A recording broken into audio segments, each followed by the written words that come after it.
What is up, y'all? Another bacon and bourbon kind of day here as usual. Just sipping on a freshly opened bottle of Knob Creek. Delicious. Now, when I'm at work, I'm always BSing with friends and work colleagues about places to travel since we do live in Europe. Good restaurants around town or just around Germany. Occasionally work, but I'd say at least once a day I get into conversations about finances, investing with somebody. A few weeks ago, I literally had this conversation with a friend or coworker, whatever you want to call them, and we started talking about why I chose investing in multifamily over single family. It's a discussion that's all over the internet with arguments for and against both. Everybody has their opinion, and there's plenty of successful investors in either market.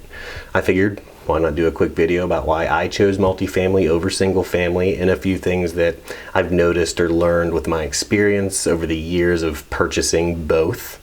If you have an argument one way or another, if you've got a little useful information out of this video, or if you just want to tell me I'm an idiot and you think that I'm wrong, and tell me why, smash the like button, subscribe, and comment. Cheers.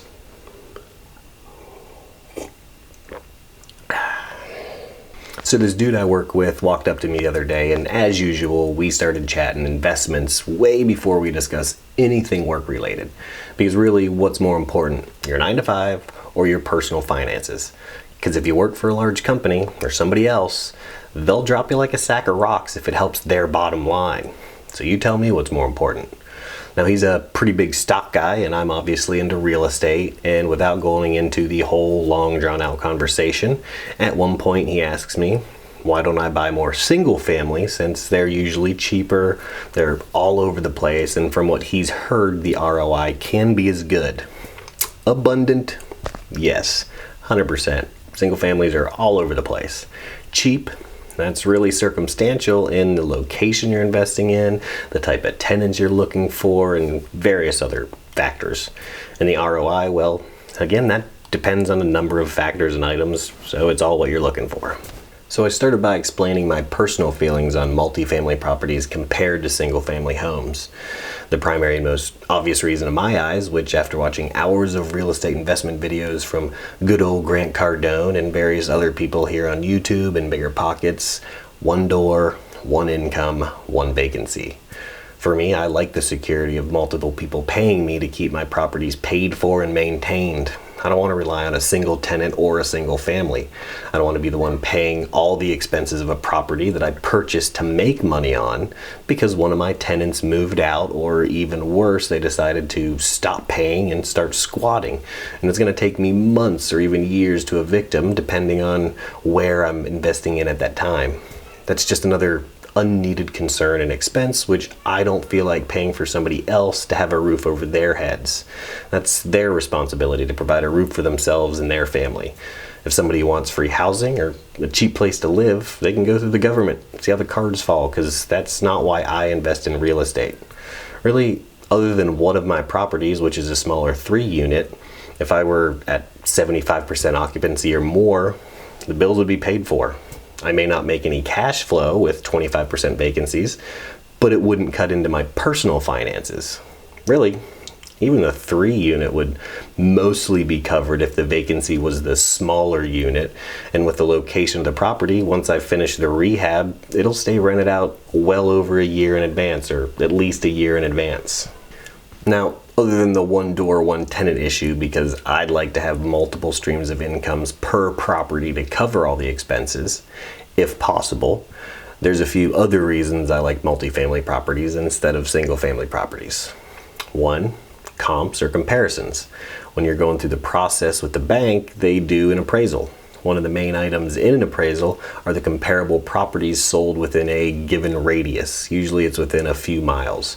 For single family homes, that's pretty easy. Finding another 1,500 to 2,000 square foot, 3-bedroom, 2-bathroom house on a half-acre plot of land within a 5-mile radius that's been sold in the last year or two can usually be pretty damn easy. Now try and find a comparable 5,000 square foot, 10 unit that consists of 5 1-bedroom, 1 bath, 2 2-bedroom, 2 baths, and 3 studios sold in, say, the last 2 years, and again within a 5-mile radius. That's not usually easy, especially when you get into those large 50-unit properties that are almost impossible to find in comparisons within even that city. When it comes to multifamilies, yeah, they do an appraisal and they will try to pull comps, but for the most part, all the bank's concerned about are the numbers.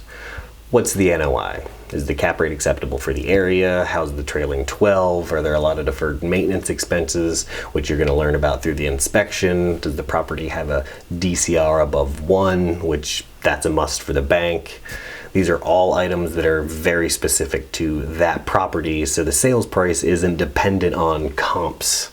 This is one of the reasons multifamily properties are also a little more recession-proof than single-family homes. If we do have another 2007 where the prices of single-family homes crash, then a single-family portfolio of rental properties will be decimated. If you didn't buy the properties at the right price, well, now you're underwater on however many properties you own. The only choices you have left are ride out the fall, which may or may not be an option financially if you have people move out or they lose their jobs and you have to evict, or sell and eat the loss. Neither of those sound very nice to me. I don't know about everybody else, but during the recession in 2007, including through the recovery, my rent never decreased. Hell, if I look back, I'm gonna bet that it still increased yearly. At that time, where do you think all the people and families went to go live once they got laid off or evicted by the bank?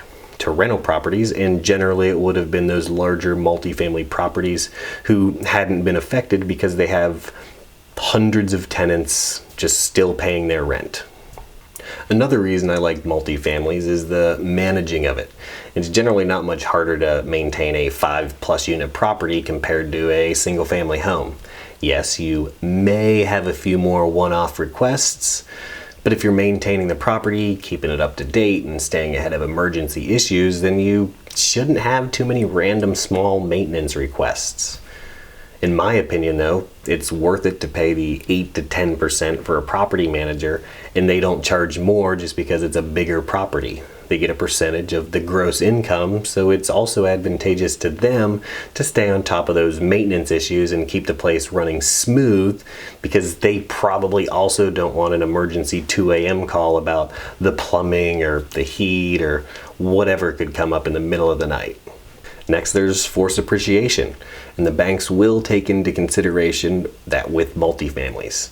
During the purchase of one of my properties, the bank questioned the income of the property, that it was a little close to the DCR for their liking, which was about a 1.1 or a 1.2, and the cap rate was a little low for the area in their opinion. My realtor, who's also my property manager, and myself obviously both disagreed because we ran the numbers backwards and forwards, current rents and future rents. Fortunately, she manages a bunch of properties in the immediate area, so she was able to provide the bank rental agreements of other properties that showed the current rents for the property I was purchasing were way under average rents for the area. Since single family homes are again primarily subject to comps in the area, and it's really difficult to force appreciation outside of adding additional living space, and at that point, is the cost really worth the reward? Not to sound like I'm against single family properties as an investment, they do have their perks. They just aren't worth it to me. There's the fact that it's usually a lot easier to find the wedge deals that'll get you in way under the value of the property.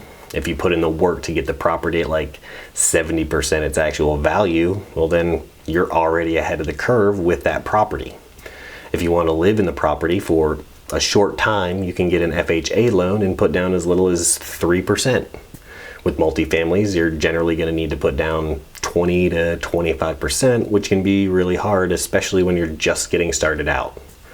Also, when you get an FHA loan and not a commercial loan, some financial institutions will only look at your credit and your financials. On a smaller multifamily purchase of mine, it was under 5 units, so I was able to get an FHA loan instead of a commercial loan. While going over my personal financial statement, they weren't interested in the loans or credit cards I had in my business name because They didn't see that as my debt. Awesome. That was great news. I have no personal debt, and once renovations are complete on the smaller property, you refinance them into your business anyways, removing them again from your personal debt. Remember though, work with your bankers and attorneys in that situation. You don't want to run into the due on sale clause or some BS like that. If you're looking into investing in real estate and unsure which you'd prefer, people are successful in both. So don't worry too much about it. Just make sure the numbers are right. Try to buy value add properties with below market rents or properties you can get well below value.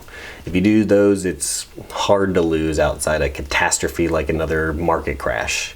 And if you're going to sit around worrying about the next market crash, housing crash, natural disaster, or whatever, then you're never going to get into investing anyways. So why not go out and waste your money on that car you can barely afford, or go get those new Jordans, whatever.